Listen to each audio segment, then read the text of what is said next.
primeira celebração militar ocorreu em 1924. Aqueles que lutaram pela liberdade nas batalhas da Europa não puderam celebrar a Páscoa enquanto combatiam. A partir de então, a Páscoa dos militares tornou-se uma tradição celebrada em todo o país, nas mais diversas variações, sempre após a Páscoa do calendário civil, entre os meses de abril e outubro. Embora inicialmente voltada para os cristãos católicos, a celebração evoluiu ao longo dos anos para incluir também os cristãos evangélicos, refletindo a diversidade de crenças que compõem o nosso corpo militar. A Páscoa dos militares não é apenas uma lembrança histórica, mas um momento de fortalecer as virtudes que nos uniam: fé, amor e esperança. A palavra de Deus nos lembra: o justo viverá pela fé.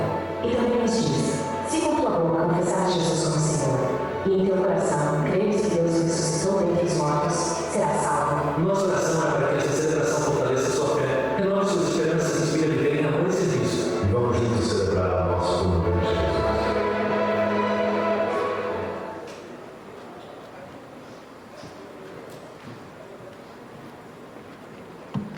Jesus.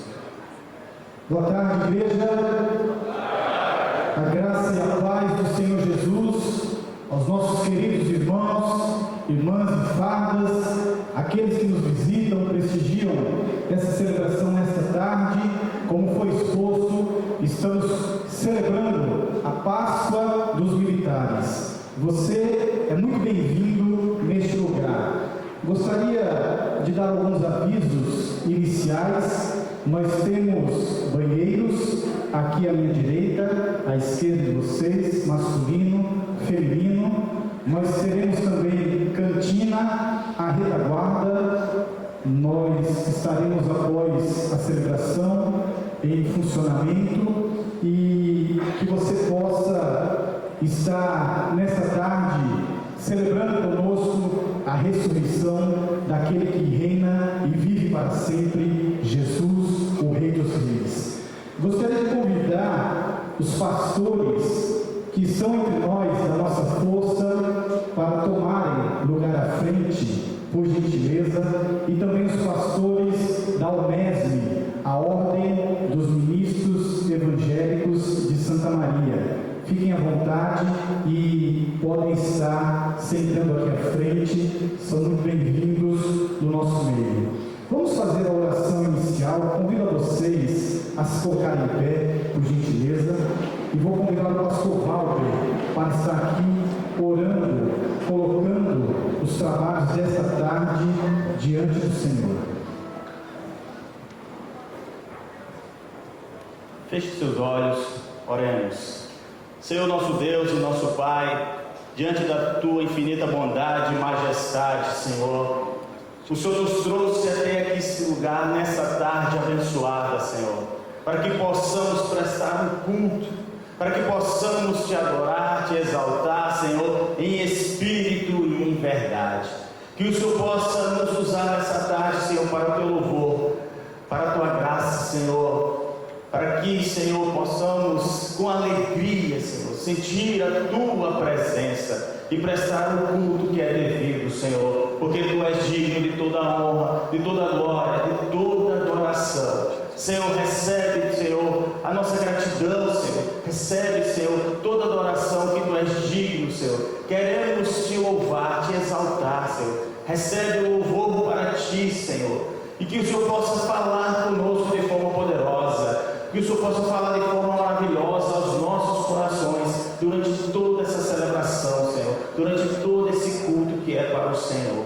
Muito obrigado, Senhor, pela oportunidade de estarmos aqui reunidos, Senhor, como família também, Senhor, como servos do Teu nome, Jesus. Ó Senhor, agora com a Tua liberdade do Espírito Santo, fala conosco em nome de Jesus. Amém. Ali em pé, vamos louvar ao Senhor.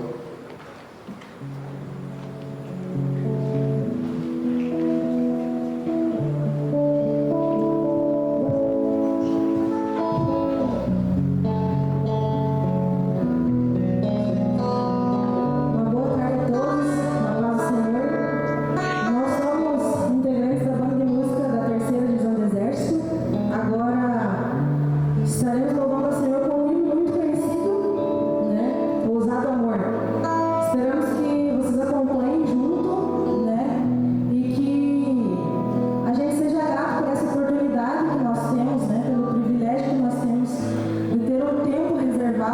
nosso trabalho, né? Horário de expediente, para louvar Deus. Então a gente sabe que em muitos países é proibido, né, fazer o que nós estamos fazendo aqui. Então que sejamos gratos, e eu vou pedir para que você feche seus olhos, e talvez tenha pessoas aqui hoje que estão afastadas do caminho do Senhor, talvez estiveram por muito tempo, né, naquela chama, aquele primeiro amor, né, viveu esse primeiro amor, e hoje em dia já não, parece que não sente mais a presença de Deus, não consegue sentir verdade nas coisas, nas pessoas, né, porque muitas vezes a gente acaba depositando a nossa esperança nas pessoas, e está totalmente errado, né? A gente tem que depositar a nossa esperança em Cristo, que é o único que pode nos salvar. Então, Deus ama todos, e essa canção é sobre isso, sobre a ovelha perdida, né? Deus não deixou de te amar, Deus continua te amando. Mesmo você se afastando dele, você achando que ele não liga mais para você, ele continua do teu lado. Agora só falta você dar um espaço aí no teu coração e voltar para ele.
que nós temos nas Forças Armadas, hoje é uma data especial.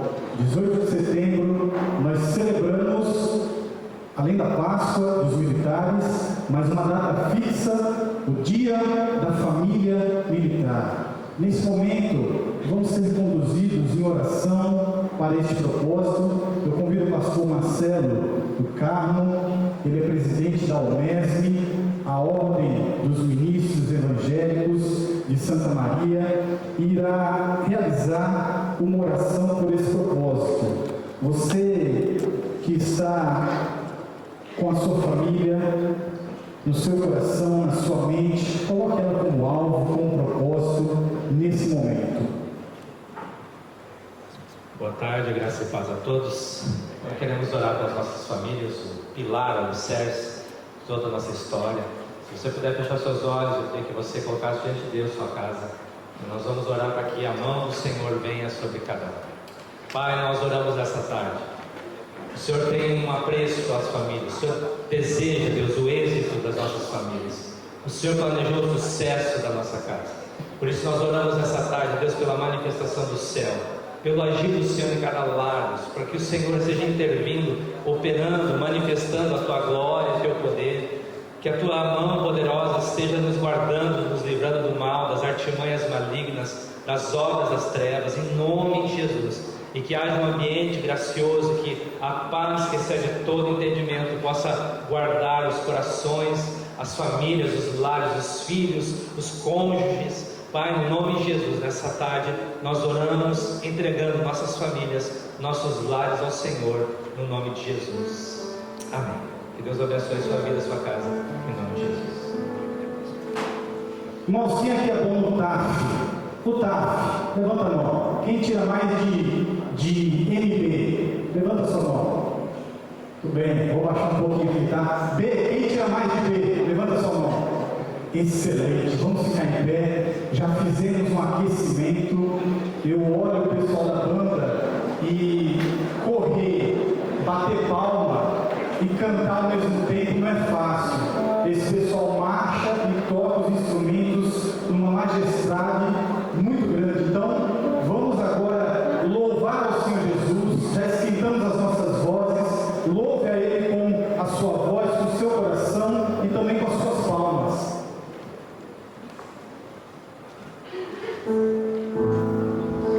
Glória a Deus. Boa tarde a todos, paz seja convosco. Amém? Que bom estar com vocês aqui. Nós vamos continuar adorando a presença do nosso Senhor Jesus. Nessa tarde nós temos a renovação da nossa aliança com o Senhor, através da Santa Ceia. E sabemos que o Senhor Ele nos ama incondicionalmente. Não há condições para o amor de Jesus sobre as nossas vidas. Você é especial. Você é único nessa terra e é um propósito na sua história. Amém?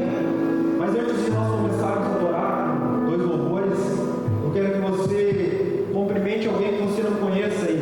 E dê um abraço a essa pessoa, cumprimenta ela e diga assim: você sabia que Jesus te ama? Bem simples isso, diga para 3 pessoas isso. Faça isso.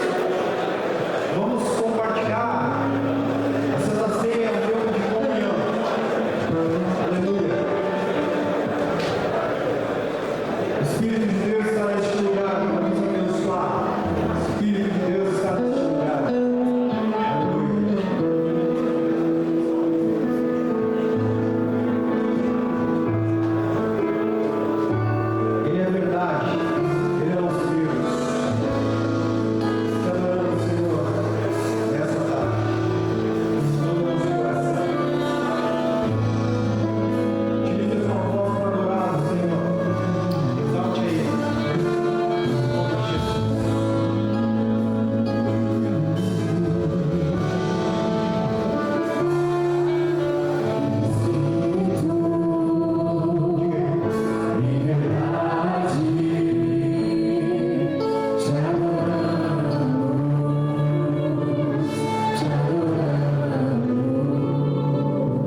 Bem, queridos, podemos assentar.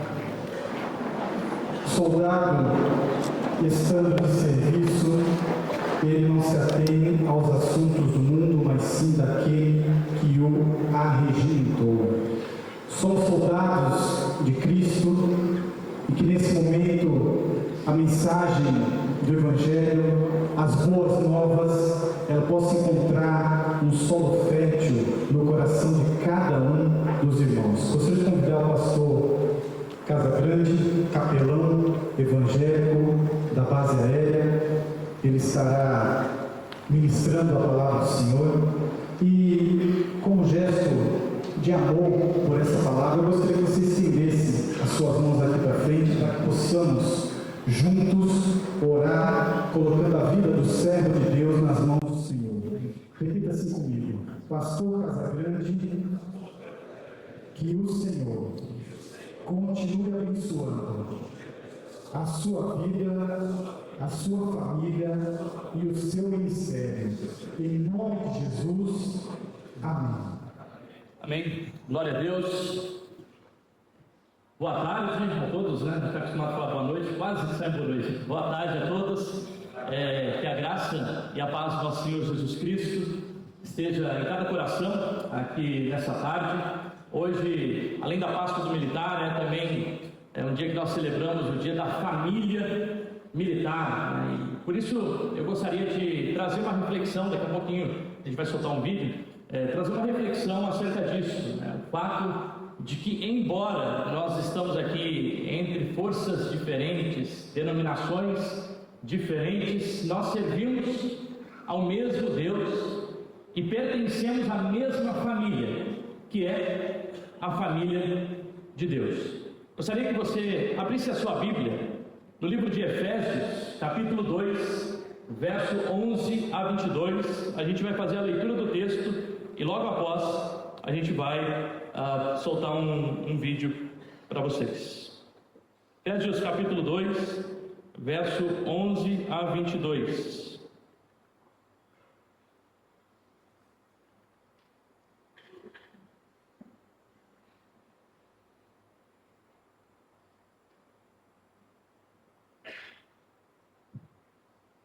Efésios 2, 11 a 22 diz o seguinte: portanto, lembre-se de que no passado vocês eram gentios na carne, chamado da incircuncisão por aqueles que se intitulam circuncisão, que é feita na carne por mãos humanas. Naquele tempo vocês estavam sem Cristo, separados da comunidade de Israel e estranhos às alianças da promessa, não tendo esperança e sem Deus no mundo. Mas agora, em Cristo Jesus, vocês que estavam longe foram aproximados pelo sangue de Cristo, porque Ele é a nossa paz. De dois povos Ele fez um só. Na sua carne derrubou a parede da separação que estava no meio, a inimizade. Cristo aboliu a lei dos mandamentos na forma das ordenanças, para que de dois criasse um em si mesmo uma nova humanidade, fazendo a paz e reconciliasse ambos em um só corpo com Deus, por meio da cruz, destruindo a inimizade por meio dela. E quando veio, Cristo evangelizou paz a vocês que estavam longe, paz também aos que estavam perto, porque por meio dele ambos temos acesso ao Pai em um só Espírito.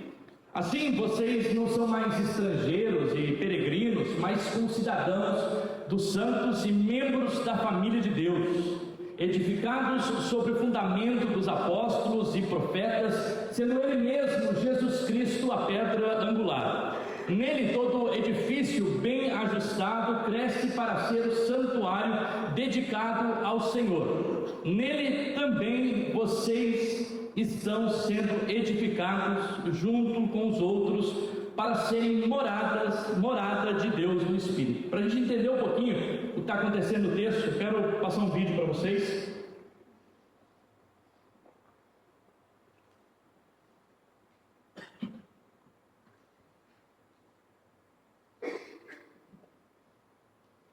Agora, no capítulo 2, Paulo retrocede e desenvolve algumas ideias-chave chave do poema do capítulo 1, especialmente sobre a graça de Deus e essa nova família multiétnica de Jesus. Ele começa recontando a história de como esses cristãos não-judeus conheceram Jesus. Antes de ouvir sobre Jesus, eles estavam fisicamente vivos, mas estavam espiritualmente mortos. Eles estavam presos em uma vida de egoísmo e sem propósito, e estavam sendo enganados pelas forças espirituais do mal. Mas, surpreendentemente, Deus, em seu grande amor e misericórdia, os salvou. Ele perdoou todos os seus pecados e juntou as suas vidas à vida de ressurreição de Jesus, e Ele também os trouxe de volta à vida. E agora, tendo sido criados como novos seres humanos através de Jesus, eles têm a alegria de descobrir todos os novos chamados, propósitos e tarefas que Deus colocou diante deles. Eles não só foram presenteados com a graça de Deus, como também foram convidados para uma nova família. Antes de ouvir sobre Jesus, esses não-judeus não estavam apenas afastados de Deus, eles estavam separados do seu povo da aliança, da família de Abraão. E por uma razão muito prática, os mandamentos da aliança do Sinai formavam uma linha divisória ao redor dessa família. Eles eram como uma barreira que mantinha a maioria dos não-judeus afastados. Mas em Jesus, as leis da Torá foram cumpridas e a barreira foi removida. Os dois grupos étnicos se tornam, como Paulo afirma, uma nova humanidade unificada.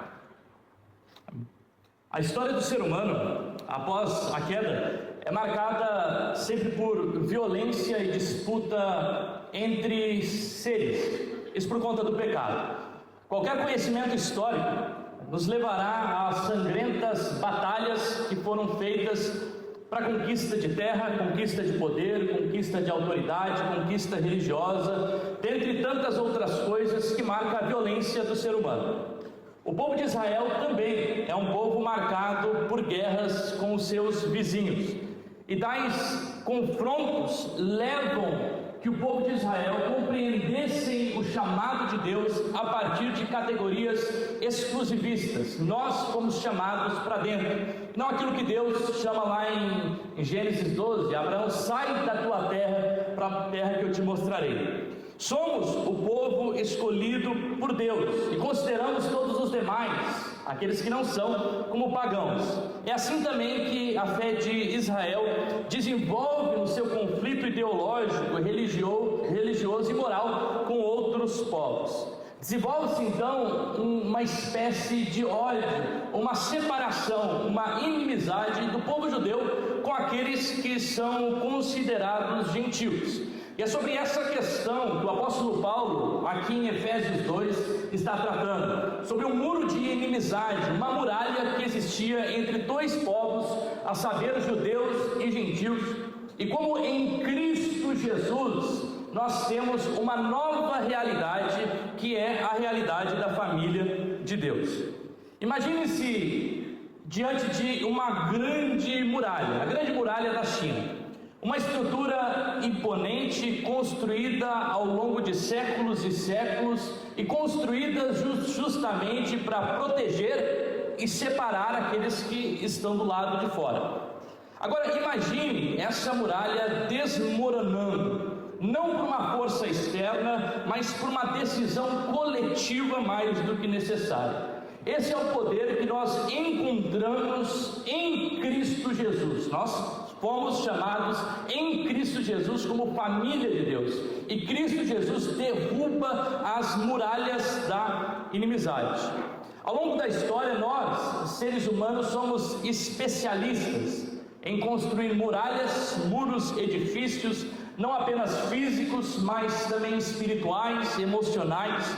E no contexto religioso, essas divisões muitas vezes se tornam contraproducentes, dolorosas, e como a própria palavra de Deus diz, um reino dividido contra si não pode prosperar. Essa imagem, ainda que fictícia, de um grande muro que se derruba, mostra a realidade de muitos cristãos. Talvez isso que está acontecendo aqui se torna muito difícil em um evento que não seja um evento militar, onde a gente consegue reunir pessoas de diversas denominações, mas que compreendem a fé a partir de uma mesma ótica, que é a fé em Cristo Jesus, e compreendem por conta dessa fé em Cristo Jesus que participam agora e são coparticipantes da família de Deus. As nossas divisões eclesiásticas, denominacionais e doutrinárias, embora possam ser nascidas de uma busca pela verdade, muitas vezes elas se transformam em fortalezas e até mesmo num calcanhar de Aquiles para a propagação do Evangelho. Quem já não escutou, né? Fala, olha, esses evangélicos são todos divididos. É só a gente olhar, lá na FAB a gente tem um censo religioso, né? Tem lá os católicos e os evangélicos. É muito difícil a gente fazer o censo dos evangélicos, né? No Brasil se estima que tem mais de 30 mil denominações. Isso necessariamente não é negativo, até que esses muros não sejam estabelecidos entre o povo de Deus como muro de separação. Aqui o texto então em Efésios, Deus nos lembra justamente isso, que Cristo nos convida a participar de uma nova categoria, que é a categoria daqueles que pertencem agora à família de Deus. E como diz o texto bíblico, não são mais peregrinos ou estrangeiros, mas são co-cidadãos do céu. Uma família onde as nossas diferenças, elas não nos dividem, mas nos enriquecem, porque o corpo de Cristo, por meio da dinamicidade da ação do Espírito Santo, tem a sua multietnia, a sua multiforma, que se manifesta nas diversas denominações. Então, de certa forma, né, o que nós precisamos é de uma igreja que vai impactar a cidade, uma igreja que vai impactar Santa Maria, uma igreja que vai impactar o Rio Grande do Sul, que é o estado menos evangelizado, uma igreja que vai se tornar presença visível por meio da união mística que a gente tem na pessoa de Jesus Cristo. O texto então vai ser separado aqui em 3 categorias, ou 3 tópicos, e a gente vai caminhar para a gente compreender. A primeira pergunta é justamente que nós fomos feitos uma nova humanidade em Cristo Jesus. Quem éramos antes dessa nova humanidade? E o apóstolo Paulo começa falando isso no verso 11 e 12, descrevendo quem são essas pessoas sem Jesus Cristo. Quem são essas pessoas fora da pessoa de Jesus Cristo? Versículo 11 e 12 diz: portanto, lembre-se que no passado vocês eram gentios na carne, chamados incircuncisão por aqueles que se intitulam circuncisão, que é feito na carne por mão de mãos humanas. Naquele tempo vocês estavam sem Cristo, separados da comunidade de Israel, estranhos à aliança da promessa, não tendo esperança e sem Deus no mundo. O contexto do verso 11 e 12 é um contexto de hostilidade entre judeus e gentios cristãos que estão se convertendo, pertencendo a essa família que é a família de Deus. E o apóstolo Paulo começa o versículo 11 dizendo: lembre-se. O versículo inicia com um chamamento para se lembrar de algo que já foi citado lá em Efésios 2, de verso 1 a 3. E de acordo com o apóstolo Paulo, essa nova identidade que foi dada por Cristo Jesus havia transformado esse povo. E esse povo precisava então se lembrar dessa condição que Cristo os havia transformado. Então por isso é comum que Paulo nas suas cartas comece a sua perícope ou trecho dizendo que lembrem-se. O lembrar é algo que já está inculcado nas pessoas, que já foi mostrado. Nós sabemos que nós pertencemos a uma família que é a família de Deus, e que nessa família não tem divisões. A igreja invisível de Deus, todos nós estaremos lá com Cristo Jesus. E Paulo então começa justamente chamando a memória desses cristãos. Lembre-se de quem vocês eram no passado. E a memória, ela tem uma perspectiva interessante, porque ela nos lembra do passado, não para que a gente fique no passado, mas para que a partir do passado a gente ressignifique o nosso presente para o futuro. É essa a ideia de Paulo, Lembre-se daquilo que vocês eram, porque agora vocês não são mais isso. E agora o que vocês se tornaram na pessoa de Jesus é uma nova humanidade, uma nova família em Cristo Jesus, o povo de Deus. Vocês que estavam estranhos e longe da aliança, da promessa, agora foram colocados na videira e pertencem à família de Deus. Imagine-se justamente que Paulo está trazendo a memória de que aqueles muros que de outra forma eram intransponíveis, agora em Cristo Jesus se tornam muros derrubados. E essa é uma realidade nossa. Quantos muros intransponíveis a gente tem nas nossas comunidades? Muros de ódio, muros de preconceito, muros de olhar a pessoa diferente pela sua condição social, étnica, pela condição de estudo, muros de separação que a gente faz pelo local onde a pessoa mora, pela escola que ela estudou, por onde ela vem, seja lá quais são os muros que a gente cria, muros teológicos, porque um se batiza por imersão, outro por aspersão, muros porque um é calvinista, o outro é arminiano, muros porque um é congregacional, episcopal, tem um presbitério. São muros que muitas vezes a gente cria, e a dificuldade não é a diferença que existem nessas doutrinas, mas quando essas doutrinas se tornam muros, ou seja, elas se tornam empecilhos para que a gente dialogue com aqueles que também são filhos de Deus, que também pertencem a uma mesma família, que também estão no mesmo projeto, que é o projeto do reino de Deus. E a gente lembra da oração de Jesus, a oração sacerdotal em João 17, verso 9 a 11, onde Jesus disse o seguinte: Jesus orando por nós, diz: e por eles eu peço. Eu não peço pelo mundo, eu peço por aqueles que o Senhor me deste, porque são teus. Todas as minhas coisas são tuas, as tuas coisas são minhas, e neles eu sou glorificado. Eu já não estou mais no mundo, mas eles continuam no mundo, enquanto eu vou para ti. Pai Santo, guarda-os no teu nome, aqueles que o Senhor me deste, para que eles sejam um, assim como nós somos um. A unidade nossa da igreja não está fixada nas nossas doutrinas. A unidade está na união mística da Trindade. O exemplo que nós temos aqui é o exemplo da própria Trindade. Jesus disse: olha, a minha igreja ela deve ser uma. Por quê? Porque eu, o Pai e o Espírito Santo, nós somos um.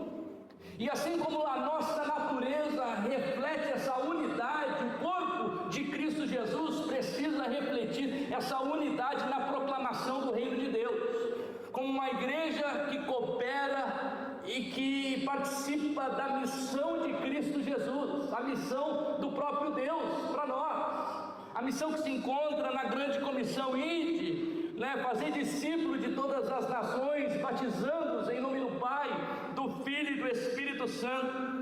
Como a gente pode então superar essas divisões que nos impedem de viver em plenitude o projeto de Deus? E a palavra de Deus diz que Cristo já fez isso. O muro da inimizade, diz o livro de Efésios, já foi derrubado por Cristo Jesus. Cristo fez já da gente uma nova humanidade. Ele não apenas incluiu o povo gentil juntamente com o povo judeu. O texto diz que ele criou uma nova humanidade. Dois povos ele fez, ele criou um novo povo, que é o povo de Deus, é a família de Deus. Hoje nós estamos aqui com a família militar, nós estamos aqui com a família de Deus, pessoas que pertencem a essa mesma família. Versículo 13 diz que nós fomos aproximados pelo sangue de Jesus. Versículo 14 diz que de dois povos ele fez uma só carne. Versículo 15 diz: porque para que de dois criasse apenas uma humanidade, fazendo a paz. Aqui não se trata apenas de uma mera inclusão, mas de fato da criação de uma nova humanidade. Paulo utiliza um verbo aqui que caracteriza a ação criativa de Deus de criar novas coisas em Cristo Jesus. Sabe quando o texto bíblico diz que em Cristo Jesus todas as coisas se convergem? Os muros e as barreiras só são possíveis de serem derrubados porque a nova família é criada na pessoa de Cristo Jesus, é nele, em Cristo Jesus. E Paulo repete isso várias vezes: em Cristo Jesus. Nós estamos em Cristo Jesus. O nosso estado de nova humanidade agora é em uma pessoa. E a partir de Cristo, nós então participamos agora da família de Deus. E qual que é a característica desse povo de Deus? O apóstolo cita pelo menos 3 características. Primeiro, a unidade, a reconciliação e a paz. Isso foi o que Deus fez pela gente. Isso foi o que Jesus fez ao nos tornar uma só família. Primeiro, Ele nos tornou um só. Diz o versículo 14, Ele derrubou a parede da separação, aquilo que estava no meio, a inimizade. Alguns vão dizer que aqui é a lei do Antigo Testamento, que agora está em Jesus. Outros vão dizer que é o véu que estava lá no templo e foi rachado ao meio, então agora não há mais separação. Mas de fato, aqui, o que o texto está dizendo é que existia algo que fazia separação e que agora não faz mais. E que Cristo agora nos torna uma nova humanidade, uma nova família. Nós somos um em Cristo Jesus, fomos unificados. As barreiras são estratégias humanas e demoníacas que muitas vezes se colocam justamente para que o povo de Deus fique contra o povo de Deus. Claro que aqui a gente não está falando que aquele que de repente é herege, está fora, mas a gente está falando daqueles que de fato pertencem à família de Deus, pessoas que são de outras comunidades diferentes da minha, creem a fé totalmente diferente de mim. Aqui com certeza a gente tem desde dos neopentecostais até de igrejas mais históricas, sabe, mas não são essas diferenças que nos fazem fora do corpo e da família de Deus. Porque o corpo e a família têm as suas diferenças. A nossa família tem pessoas diferentes, não tem? Pensa na sua família. Mas a gente pertence à mesma família. O pai é o mesmo, o irmão é o mesmo. Em Cristo Jesus nós pertencemos a essa mesma família. Isso porque Jesus nos reconciliou ambos em um só corpo. Um só corpo. O versículo 18 diz que ambos temos acesso em um só Espírito. Um só corpo, um só Espírito, um só sangue em Cristo Jesus. O que o texto está dizendo aqui é que não existe, não deve haver mais separações. Quando a gente compreende isso, a gente começa a trabalhar com um projeto que é muito maior, que é o projeto do reino de Deus, que é o projeto da história da salvação. Deus nos cria para que o nome dele seja glorificado a partir da proclamação do reino de Deus, e para que mais pessoas conheçam a Jesus e se relacionem com Ele. Sabe, esse é o projeto final, esse é o projeto de salvação. Assim como um quebra-cabeça que só se completa quando todas as peças se encaixam, a igreja cumpre a sua missão a partir dessa diversidade na unidade, a partir das suas diferenças e os seus diferentes dons e os diferentes chamados, mas um só propósito, unidos em uma mesma pessoa, que é Cristo Jesus. Cristo nos reconciliou e nos trouxe a paz, porque Ele é a nossa paz, versículo 14, versículo 15, fazendo a paz, versículo 17, evangelizou a paz a vocês, e a paz também aos que estavam perto. Isaías 57, 19 diz, com o fruto dos seus lábios eu criei a paz para os que estão longe, tanto para aqueles que estão perto. Ele é a nossa paz, Cristo é a nossa paz.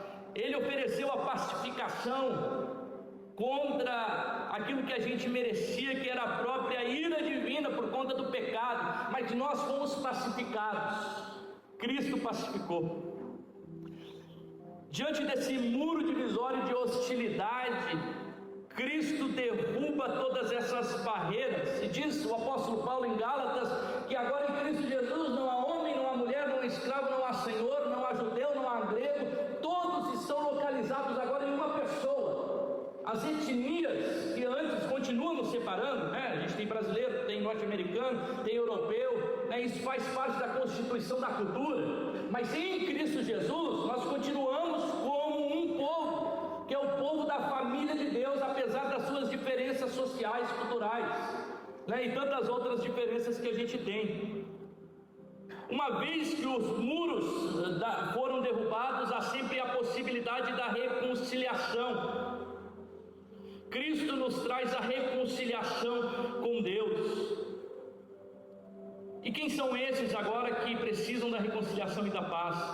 O que Cristo nos torna? Ele nos torna uma nova família. Versículo 19 diz: assim vocês já não são mais estrangeiros ou peregrinos, mas concidadãos com os santos e membros da família de Deus. O que éramos estrangeiros, pecadores, gentios, sem a graça de Cristo, e quando Cristo, por meio do seu sacrifício e da sua vida, nos unifica com o Pai, nós nos tornamos um só. Então há unidade no corpo, há reconciliação no corpo, há espaço para pacificação no corpo, e agora nos tornamos uma nova família. Há uma transição, uma transposição de estrangeiros e peregrinos para cidadãos da casa de Deus e pertencentes agora à família de Deus. Paulo fala sobre essa família, membros da família pela fé, entramos nessa família de Deus, onde Deus se torna o nosso Pai. Essa família que se encontra tanto no céu, família invisível, quanto também aqui na terra. Os crentes vivos dessa terra e aqueles que dormem com Cristo Jesus, não importa a nacionalidade, não importa status social, não importa a época que viveu, aqueles que estão em Cristo Jesus são unificados agora em uma mesma família, tendo o mesmo Espírito, trazendo em si uma mesma mensagem, uma mesma herança, um mesmo lar, edificados no mesmo fundamento. A metáfora de estrangeiros é alterada agora para a metáfora da família, porque a família tem privilégios e participa da intimidade do Pai. Não somos mais estrangeiros, pertencemos à família, estamos dentro da casa do Pai. E essa família tem três características que o texto traz. Primeiro, a família é edificada sobre o fundamento dos apóstolos e dos profetas. Segundo, essa família tem Cristo como a pedra angular. E terceiro, essa família é morada do Espírito Santo. Como uma família que é edificada sobre o fundamento dos apóstolos, como diz o versículo 20, edificado sobre o fundamento dos apóstolos e profetas, sendo Ele mesmo, Cristo, a pedra angular. O texto fala de uma construção, de um edifício, onde parte do fundamento são os apóstolos e profetas.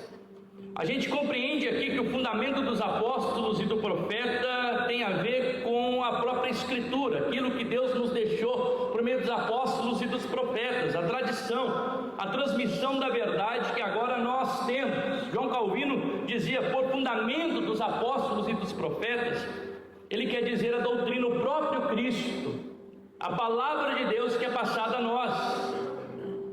Essa família agora, ela está fundamentada em uma palavra que é a palavra de Deus, a própria revelação, ou a autorrevelação de Deus por meio da sua palavra. E ela está estruturada sobre a pedra angular que é o próprio Jesus. Se o fundamento são a tradição, a Bíblia, os apóstolos e profetas, a pedra angular é o próprio Jesus. E o que é a pedra angular?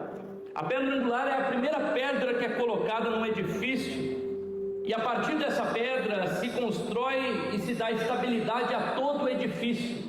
O fundamento é construído a partir da pedra angular. É como se Cristo fosse, ou como não, Cristo é a primazia, o primeiro, aquele sobre o qual toda a igreja é edificada e construída. E por isso o texto vai dizer que, como pedra angular, nós estamos bem ajustados, crescendo, sendo dedicados ao Senhor.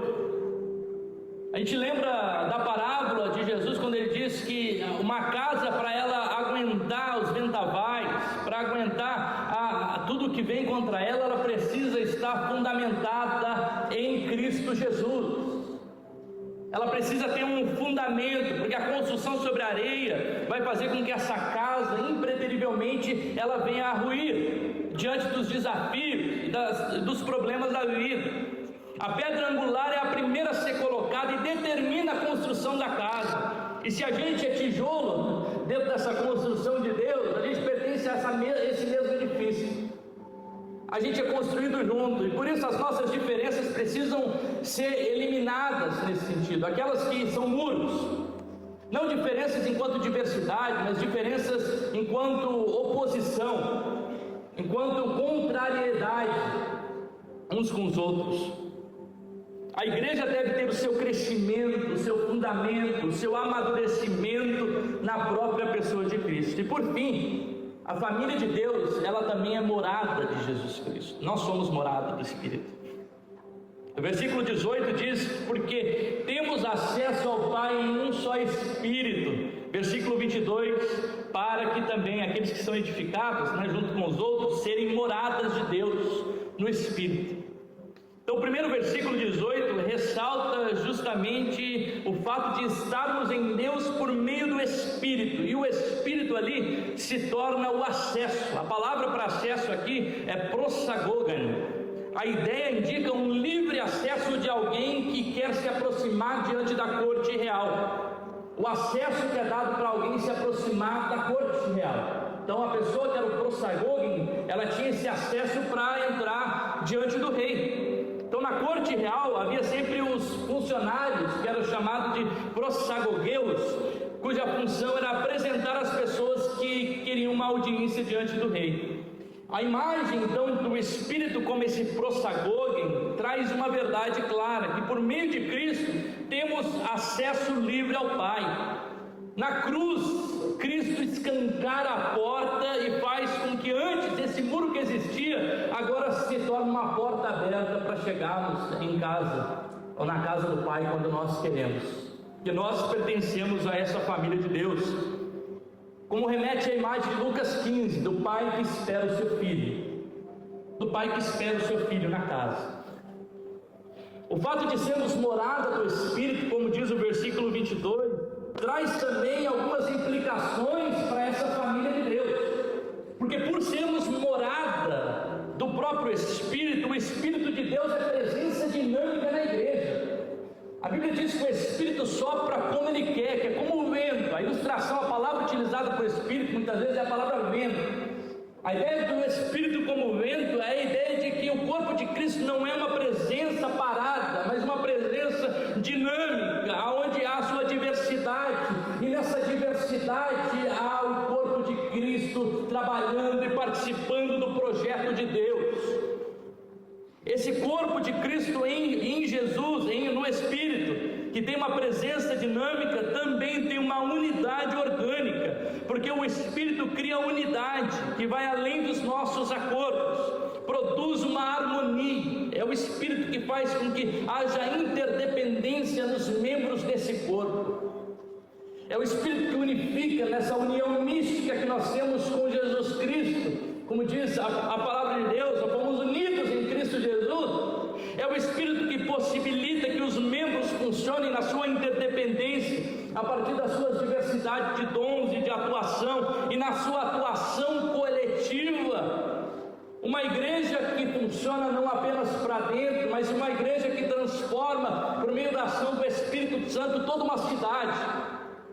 Olha, a gente tem tantos quartéis reunidos aqui. Imagine se a gente de fato fosse presença de Deus dinâmica ali na nossa sessão, ali onde nós estamos, ali a gente fosse presença de Deus. Imagine se de fato, como diz o censo, que existem mais igrejas do que instituições religiosas, do que instituições de educação no Brasil e de saúde junto. Se de fato a igreja fosse presença dinâmica do Espírito no país, no Brasil, como que o Brasil seria?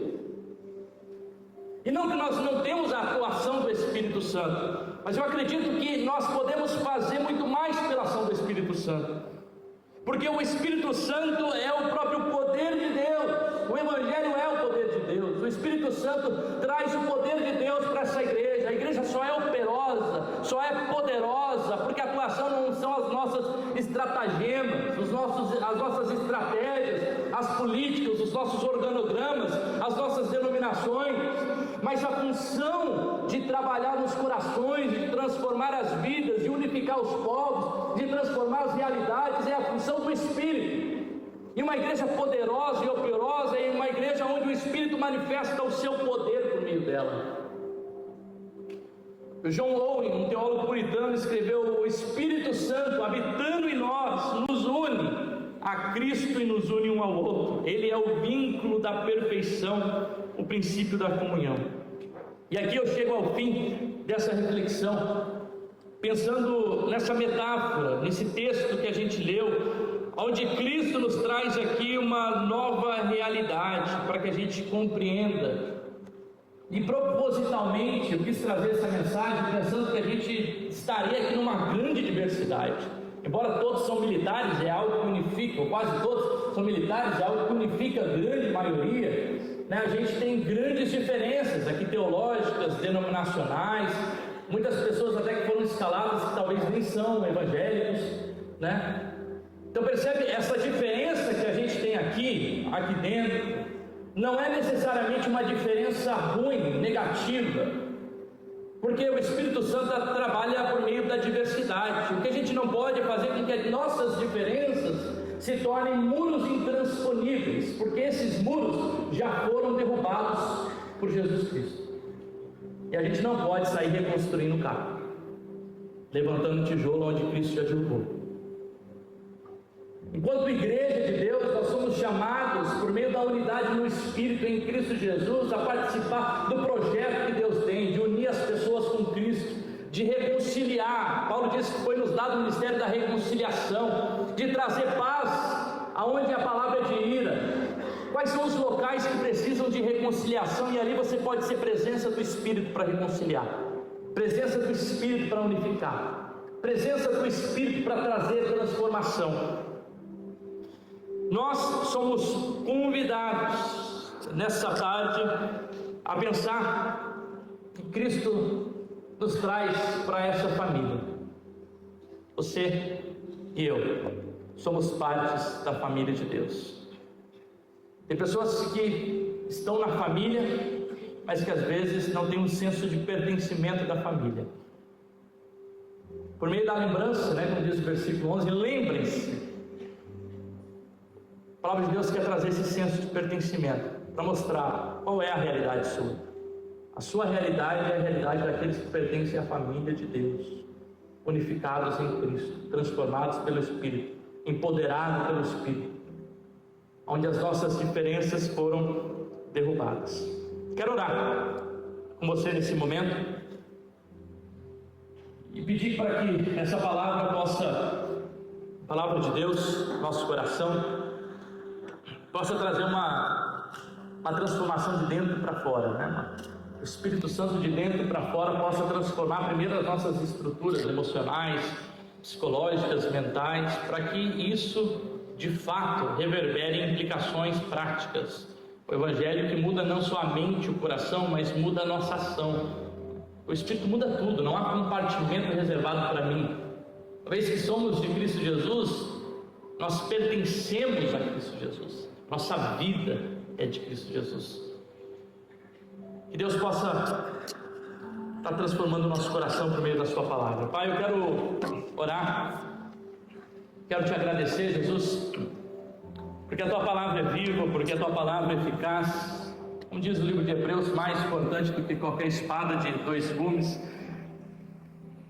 E ela tem o poder de transformar, Jesus. Nessa tarde em que nós celebramos a Páscoa dos militares e lembramos a tua ressurreição, ó Deus Pai. Nós lembramos que por meio da tua ressurreição tu nos torna uma só igreja, um só povo de Deus, ó Pai. Que o poder da mensagem, como está lá em 1 Coríntios 15, está no poder da mensagem da ressurreição. Porque se não há ressurreição, não há poder, não há mensagem, não há nada. E o poder da mensagem está no poder da ressurreição. A Páscoa simboliza esse poder que é dado à igreja por meio do Espírito, que é o poder da ressurreição. Que esse poder da ressurreição possa transformar as nossas estruturas, a nossa mente, o nosso coração, e que de fato a gente possa tomar, Jesus, conhecimento de que nós pertencemos à família de Deus. Cada pessoa que está aqui é família de Deus. Aqueles que estão em Cristo Jesus são família de Deus, Pai. Possamos colaborar, Pai, como comunidade, e que essa cidade, a cidade de Santa Maria, possa ser impactada pelo Teu Evangelho, Pai, nas diversas igrejas espalhadas por essa cidade, Pai. não aqui a Igreja Ágape, que ela seja testemunho aqui para o bairro, que ela continue sendo testemunho, ó Deus, para aqueles que estão ao redor, e aqui pessoas venham ser transformadas, mas também cada igreja que está representada aqui pelos seus militares, Pai, que ali esses militares, essas pessoas possam ter esse senso de pertencimento, de que participam do projeto, o projeto do reino de Deus, da família de Deus, para trazer reconciliação, unidade, paz, que Cristo já promoveu. Que o Teu Espírito, ó Deus, Pai, dinamiza e dá poder, ó Deus, nessa igreja, Pai. Essa é a minha oração no nome do Senhor Jesus Cristo. Amém.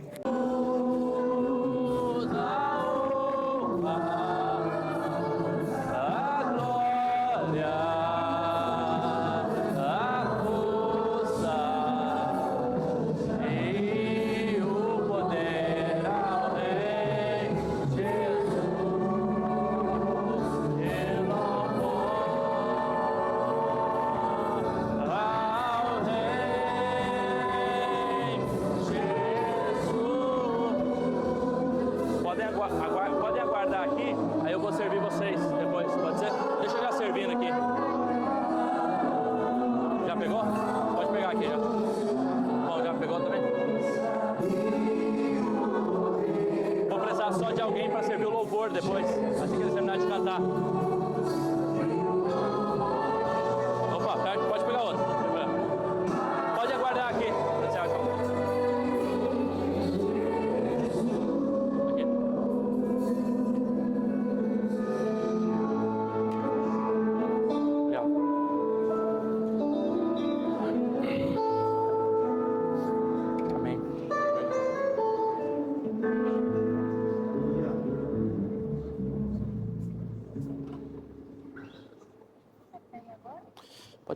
Pode servir. Aqui é o pão também. Alguém pode servir o pão ali para o louvor? Né? Quiser deixar?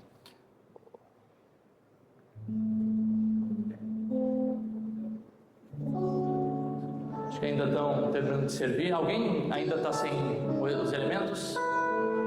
Tem alguém ainda que está faltando? Fora o pessoal aqui do louvor?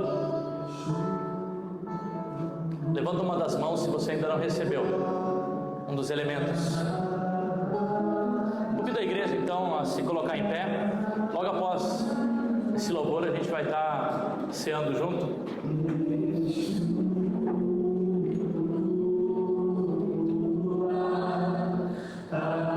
Recebeu?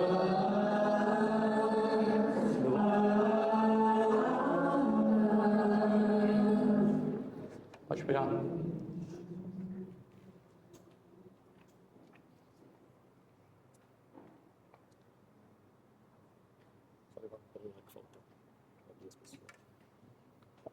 Vamos aguardar. Tem mais algumas pessoas ainda que faltam receber.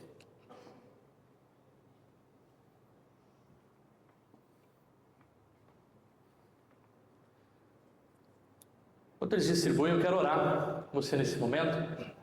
Logo depois da oração a gente participa como corpo, né, desse momento, lembrando do sacrifício de Jesus. Pai, eu quero te agradecer pelo teu sacrifício, te agradecer, Jesus, porque o que a gente faz aqui é lembrar, trazer à memória, de fato, aquilo que o Senhor fez por nós, a nova realidade que o Senhor nos deu, o fato de que hoje estamos unidos em Cristo Jesus, que participamos dessa família de Deus, de que estamos aqui entre irmãos, não entre rivais, mas entre pessoas que vão morar no céu, pessoas que vão estar comungando da mesa do Pai, entre irmãos que pertencem à mesma família. E Pai, como essa grande família de Deus, espalhada, a Deus, nessa cidade, nos quartéis, nas igrejas, nós queremos, ó Deus, Pai, ter esse tempo para que a gente possa, de fato, comungar da mesa, celebrar, ó Deus, Pai, por meio da comunhão, a comunhão que traz, ó Deus, Pai, por meio do cálice e por meio, ó Deus, Pai, também, ó Deus, Pai, do pão, Deus. Nós te agradecemos por essa tarde, te agradecemos pela oportunidade que temos aqui de poder cultuar o Senhor, Pai. Esse culto, no fim das contas, o Senhor fala aos nossos corações, mas o propósito final dele é que o teu nome seja glorificado, que o teu nome seja cultuado, vamos cultuar o Senhor, e nós entregamos esse culto ao Senhor, Pai, como expressão do nosso coração, ó Pai. Deus, eu quero te agradecer, Pai, pela oportunidade de nós estarmos aqui, Pai, e te agradecer porque o Senhor nos dá essa oportunidade, Pai. Quero convidar a todos os irmãos que podem participar então nesse momento do cálice e do pão. Pode ser nessa ordem, do pão e do cálice, né? Normalmente é o pão depois do cálice.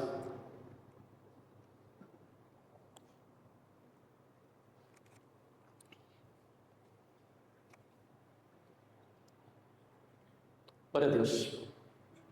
Amém. Irmãos, é uma alegria a gente poder estar em família, né? A gente está em família aqui. Que bom que a gente pode ter esse sentimento de que nós estamos em família. E como família, né? Eu queria agradecer aos donos da casa, né? Que cederam aí o espaço, que cederam, não só cederam o espaço, mas estão trabalhando, né? Eu falo, estou trabalhando e não estão lá, mas eles estavam trabalhando até agora, estavam ali, tinha 3 ali, né? Estão trabalhando, estão na cantina servindo, desde manhã aqui preparando para que o culto acontecesse, né? Então agradecer ao pastor Elcio, né? Em nome do pastor Elcio, agradecer a toda a igreja e todos os colaboradores, agradecer aqui ao MESB, né? Que se faz presente, por meio de seus representantes. Agradecer a cada militar pela disponibilidade, né, e poder estar aqui celebrando. Obrigado. Quero orar com você nesse momento. Agradecer a Deus por esse culto. Logo no final, mais um louvor, a gente despede. Pai, eu quero te agradecer porque o Senhor é bom e a tua misericórdia dura para sempre, Pai. Te agradecer porque a gente pode dizer, Ebenezer, até que o Senhor tem nos ajudado, Pai, e nós cremos que este lugar, Pai, é Betel, é casa de Deus. Essa é tua casa, tua edificação. Nós somos família de Deus, Pai. E como família, Pai, nós queremos que esse sentimento não se perca quando nós saiamos daquela porta, Pai, mas que possamos nutrir no nosso coração, Pai, esse sentimento de pertencimento à tua casa, à tua família. E porventura, talvez, algumas pessoas que estão aqui nessa tarde saíram da tua casa, saíram dessa família, foram andar em outros lugares, ó Pai. Que essa mensagem possa também ir a esse coração e, como um convite, convidar essa pessoa também a voltar ao seu lar, a voltar à sua casa, a voltar à sua família, que é o local dela, Pai. Obrigado por esse culto, obrigado a Deus, Pai, essa nossa oração no nome do Senhor Jesus Cristo, amém. E que o amor de Deus Pai, a graça do nosso Senhor Jesus Cristo e a doce comunhão e consolação do Espírito Santo de Deus esteja conosco hoje e para todos sempre. Deus abençoe a cada irmão, a cada irmã.